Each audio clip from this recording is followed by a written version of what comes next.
What up, y'all? Anyway, second run might be the best run. You never know. I was standing right here. I was about to buy me some ice cream. You see what I'm saying? And out of nowhere, at the corner of my eye, I was facing in the same direction. You know what I'm saying? And I was, looking through my wallet. And this house right across over here, this green one, with the car right there that you can see. You see what I'm saying? Drug bust. But did they find anything? I don't know. But they tore up the place from my knowledge, and they moved real fast. It was so crazy, I started recording it, so y'all already got it. A few people hit me up while I was live streaming and everything. So anyway, this is 2nd Fulton Street in Auburn, New York. You know what I'm saying? 13021. And they busted this house. You see what I'm saying? They flash banged it and smoke bombed it. You see little kids coming out. And for all you know, they probably ain't even find a bump. They probably found a whole bunch of paraphernalia of some bullshit.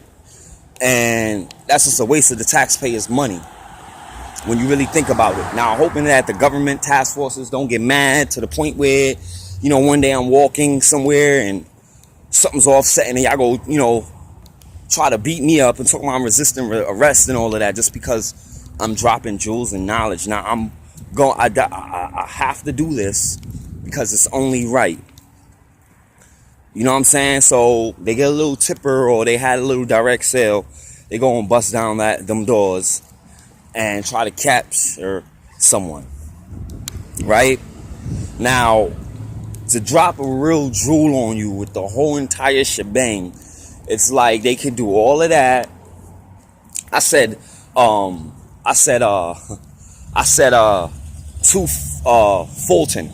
My bad. It is to Franklin from my knowledge. I know that one of the cross streets is Man Street, and it's on the strip of Franklin, that house that we just looked at. I said Fulton and it's Franklin. I'm sorry about that. So anyway, now it's time to drop another jewel on y'all. And this jewel that I'm going to drop on y'all is this house. It's Chapel House. Okay? This is a men's homeless shelter. And to be real with you, I've stayed here before. At least 85 to 95% of the men who reside here, who are homeless, are on some type of drugs.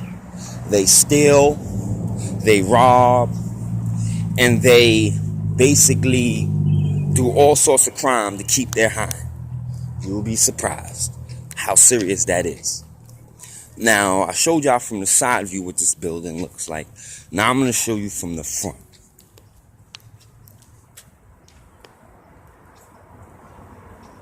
There go the number. There go the address.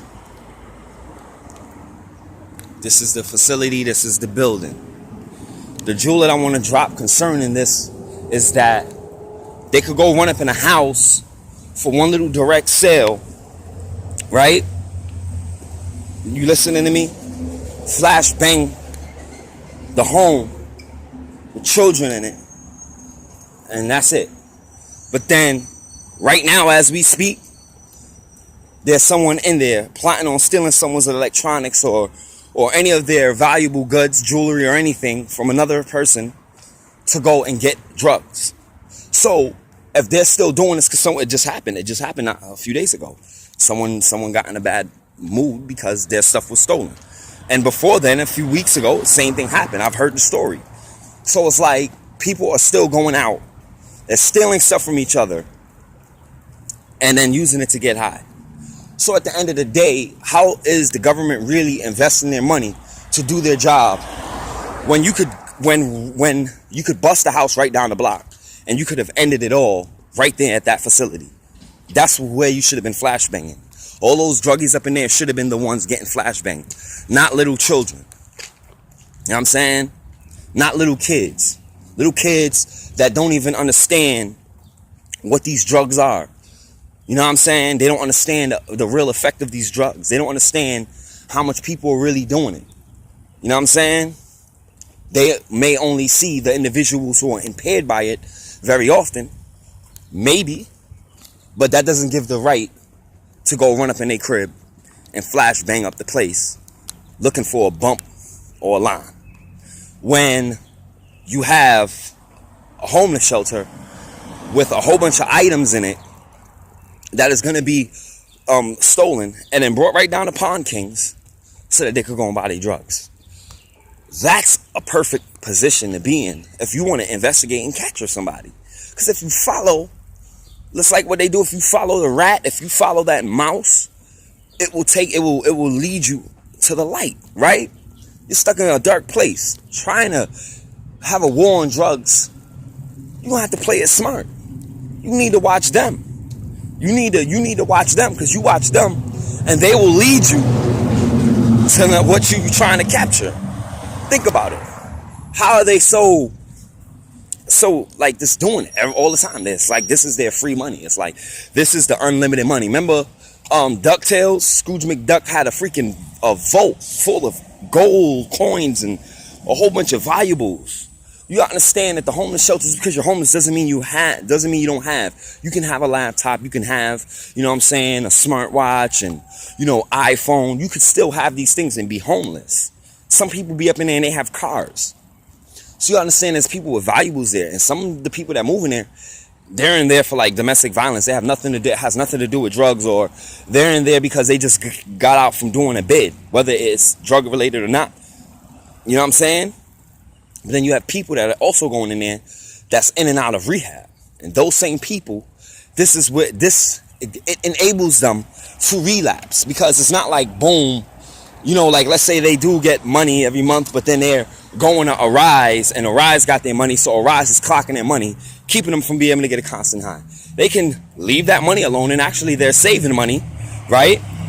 And at the end of the day, go and steal other people that come in their stuff, that lives their stuff, to go and continue their high. You understand what I'm saying? And off of a direct sale, you could go and a direct sale, right? They could go and run up in a house, now I'm saying, and startle children. And you telling me a men's shelter with no children in it, where the fiends are being very active with their drug use. Y'all gotta excuse me because I'm passing by a busy street. This is the reality. You know what I'm saying? This is what's not being talked about. Okay? So I'm gonna talk to you about it. And I have all the time in the world. Because I choose not to do these drugs, I hardly have any friends. And there's a lot of fake friends out here. The other day someone came to me and tried to tell me I need to make amends with someone who is a drug user. Matter of fact, I'll tell you, Willie Overstreet. And I was like thinking to myself, like, all right, we had our falling out. There's no need for us to have another falling out. We can dead the beef, but I'm not going to mess with him. I'm not going to be around him. Because he lied to me about his criminal background. You know what I mean? And now people he sacrificed a friendship to make me have that bad image with him. You see what I'm saying? Like, basically, he knew that he was a sex offender, child sex offender, wanted me to stand next to him, and to have people that don't like me say, yeah, that dude over there is a child sex offender, that's word to me. I swear to God. And then those people not knowing that, they were pointing him out, but because from a distance, they just assumed it was me. That's messed up. Randi Sessions did that. She lined that up. And Willie Overstreet did it, for my knowledge, because Willie wants to be with Randi's girlfriend, Amanda Sessions. Not Amanda Sessions, Amanda. I don't know her last name. You know what I'm saying? But at the end of the day, what I'm trying to break down to you is that this is just craziness. You know what I mean? And the things that people will do. You're an old man. You know what I'm saying? What do you look like trying to be with a female that's like 24, 25? You know what I'm saying? And people know that, now they use it against you, and you're willing to hurt other people's lives. I'm not going to be around you. You sitting here framing me for what you really did. You're working with it because you think you're going to get with someone who does not want to be. They're disgusted by you. It's disgusting. It's nasty. And this is how this town is. Backwards. And this is how they move. You see what I'm saying?